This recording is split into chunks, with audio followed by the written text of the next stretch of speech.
Et salut tout le monde, j'espère que vous allez bien, moi ça va super. Et aujourd'hui on se retrouve pour une nouvelle vidéo et dans cette vidéo je vais vous parler de tortues de terre. Générique.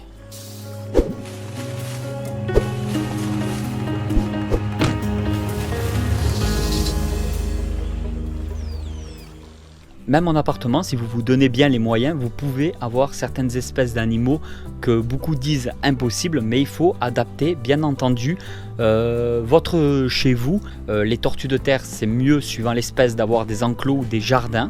Moi, j'ai pris le choix d'avoir deux petites tortues, donc c'est des toutes petites espèces qui font faire 20-25 cm maximum adultes et il va leur falloir encore pas mal d'années pour atteindre cette taille-là. Et elles sont en enclos, donc elles ne seront pas en terrarium. Et la tortue, donc l'étoile d'Inde que j'ai, se retrouvera aussi en enclos quand les températures seront propices et sera en terrarium en hiver parce que c'est une espèce qui ne peut pas hiberner comme la tortue des steppes. Donc comme cette tortue là, c'est la tortue des steppes. Donc celle-ci doit hiberner obligatoirement. Par contre la tortue étoilée d'Inde n'a pas d'hibernation à faire, à effectuer. Ça fait plaisir un petit peu de se filmer en extérieur, ça fait du bien un peu de se retrouver dehors. Voilà, comme vous pouvez le voir, elle se porte quand même très bien. Toute petite. Voilà, là on voit bien que la carapace est très lisse. C'est vraiment le but, c'est d'avoir une carapace la plus lisse possible. Elle un peu moins lisse. Oh, quoique, regardez bien. Elle est pas trop mal non plus. Alors je l'ai mis carrément sur pied cet enclos. Honnêtement je sais plus du tout les mesures. Alors je pense que c'est un enclos qui fait 1,20 m de largeur pour 1,50 m peut-être ou 1,80 m de longueur, je sais plus honnêtement. Donc il est en bois OSB 3, donc il résiste déjà très bien à l'humidité, mais il a eu 4 ou 5 couches de vernis. Et à l'intérieur, regardez pas le bazar parce qu'il y a eu beaucoup de paille ou de foin, je sais pas trop, je confonds à chaque fois, c'est ma femme qui s'en occupe parce que c'est des tortues, donc les tortues des steppes, donc tortues de terre qui passent l'hiver en extérieur. Alors le fait de les mettre en extérieur, ça leur permet d'avoir de réels UVB, donc c'est obligatoire, hein. Il faut soit des lampes spécifiques qui peuvent coûter très cher, ou soit les mettre en extérieur si les conditions sont propices à l'espèce. Moi, de la façon que j'ai fait et là où je vis en France, il n'y a pas vraiment de problème pour cette espèce là. Elles vivent en permanence en extérieur, été comme hiver. Alors ça fait maintenant vraiment pas mal d'années que je les ai, hein. Je pense que la grande ça doit faire 5 ans maintenant que je l'ai, et la petite je crois que ça fait 4 ans ou 3 ans que je l'ai. Donc elles sont pas du tout de la même génération, on le voit bien à la taille. On voit bien que la carapace n'est pas du tout tobleronnée, donc comme on dit, elle est quand même, je regarde, très lisse. Alors j'ai mis beaucoup de terre, il y a à peu près 15 à 20 cm d'épaisseur de terre. J'ai ramassé ça par sac, je me suis vraiment fait chier pour faire un peu comme de la terre de jardin, hein, tout simplement.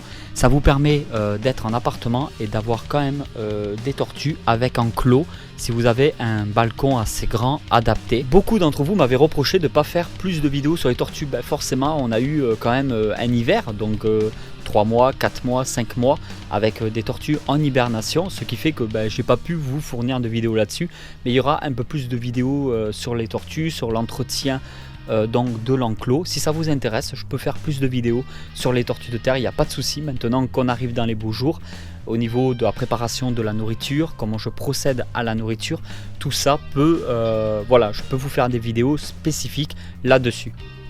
Suivant la marque et la qualité, la lampe sera à changer tous les 6 mois à 1 an à peu près en moyenne.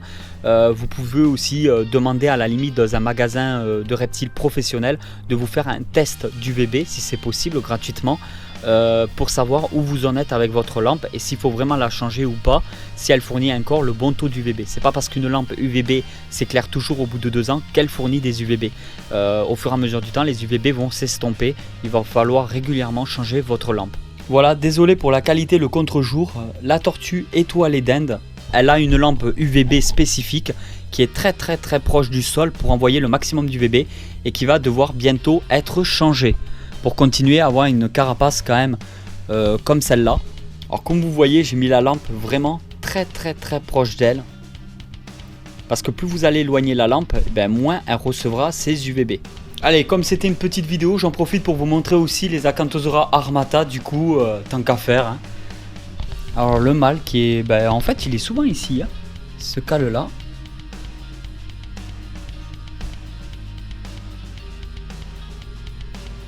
Voilà, on peut voir sa couleur verte magnifique. C'est pour ça que j'avais préféré prendre des Acanthosaura armata qui sont un peu plus rares, un peu plus jolis et un peu plus chers que les Acanthosaura, justement les Acanthosaura capra qui sont beaucoup plus courants. Donc c'est très proche du dragon d'eau parce que ça reste un agame limite semi-aquatique quoi.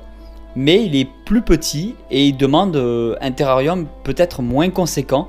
Là ils ont un terrarium bon, qui fait 1 mètre de hauteur, 180 de longueur et 60 de profondeur avec 2 aquariums. Donc c'est vrai que j'ai misé vraiment beaucoup pour eux, mais au moins voilà, dans la nature la place n'est pas limitée, donc plus on fait grand en captivité et mieux c'est quand même pour nos animaux quoi.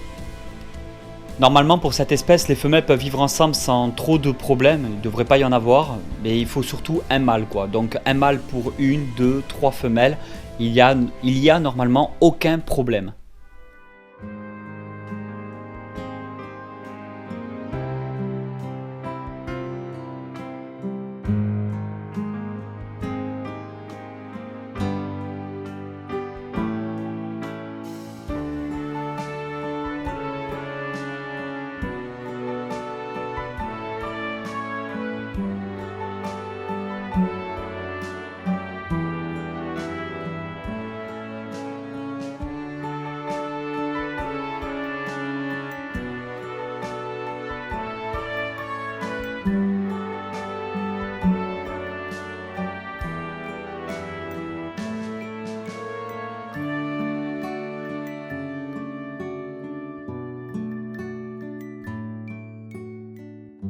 Et voilà tout le monde, j'espère que cette vidéo vous a plu. Si cette vidéo vous a plu, vous pouvez toujours la partager sur les réseaux sociaux.